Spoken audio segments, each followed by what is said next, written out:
Espèce, sous-espèce, espace des espèces. C'est drôle d'espèce. Origine, variation des espèces. Genre, famille, individu, spécimen. Ordre. L'ordre règne. Règne minéral, règne végétal, règne animal, règne humain. Drôle d'ordre. Ordre des ordres. Hérédité. De qui descends-tu? Ne te gêne pas, espèce de sans-gêne. Génétique. Transmission génétique. ADN. Données.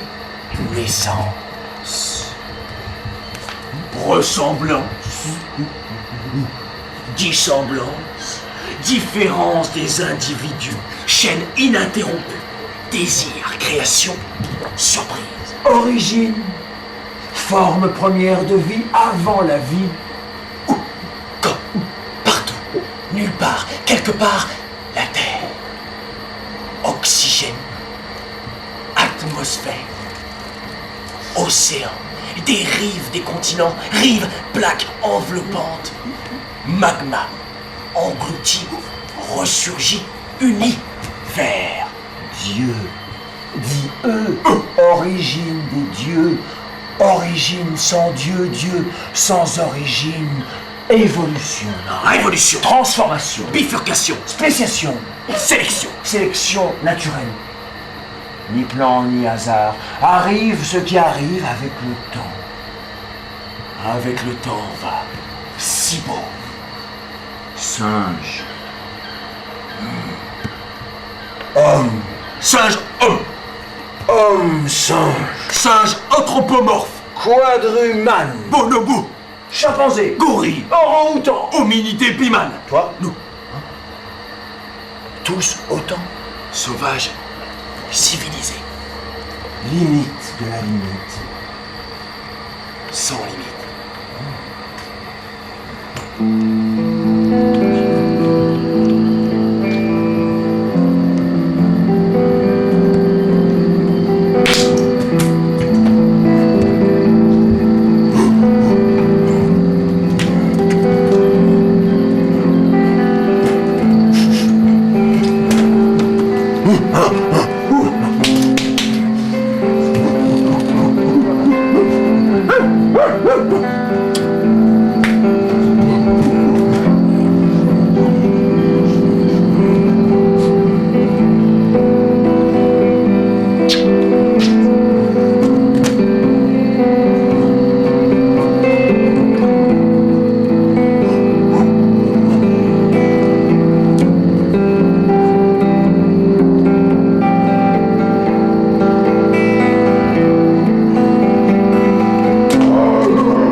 Charles Robert Darwin.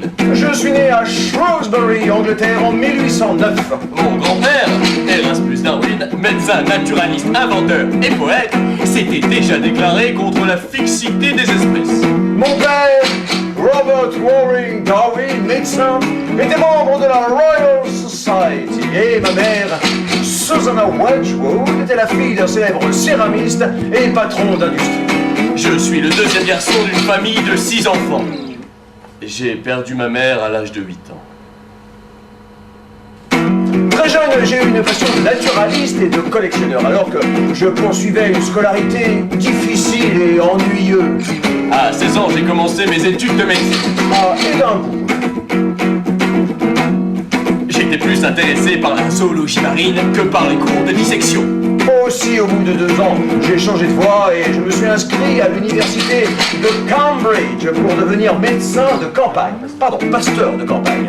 À cette époque, je me suis intéressé à la théologie naturelle de William Pollock, qui défendait l'idée que la perfection du monde résultait de l'intervention d'une providence divine.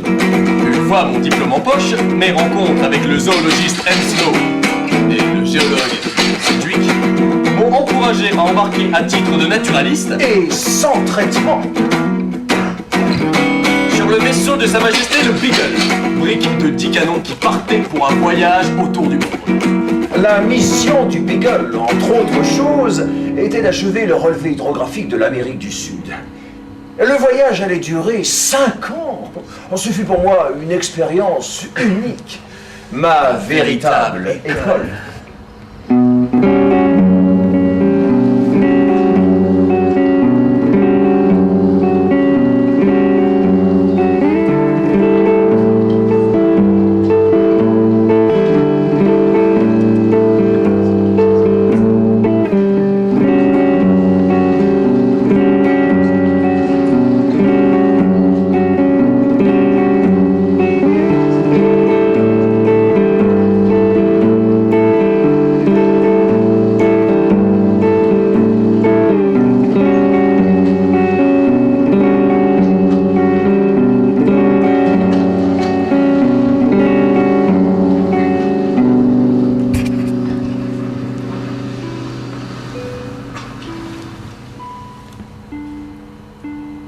Le Beagle arrive le 24 août à Bahia Blanca et met à la voile pour La Plata après une semaine de séjour.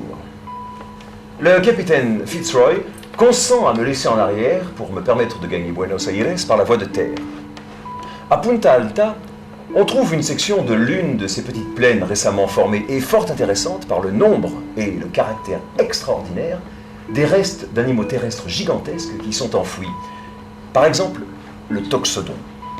Un des animaux les plus étranges peut-être qu'on n'ait jamais découvert. Par sa taille, cet animal ressemblait à l'éléphant ou au mégathérium. Mais la structure de ses dents, ainsi que l'affirme M. Owen, prouve incontestablement qu'il était allié de fort près aux rongeurs, ordre qui comprend aujourd'hui les plus petits quadrupèdes. Par bien des points, il se rapproche aussi des quadrupèdes et des pachydermes.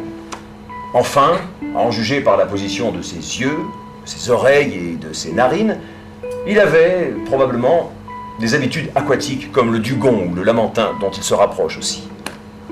Combien il est étonnant de trouver ces différents ordres, aujourd'hui si bien séparés, confondus dans les différentes parties de l'organisation du toxodon.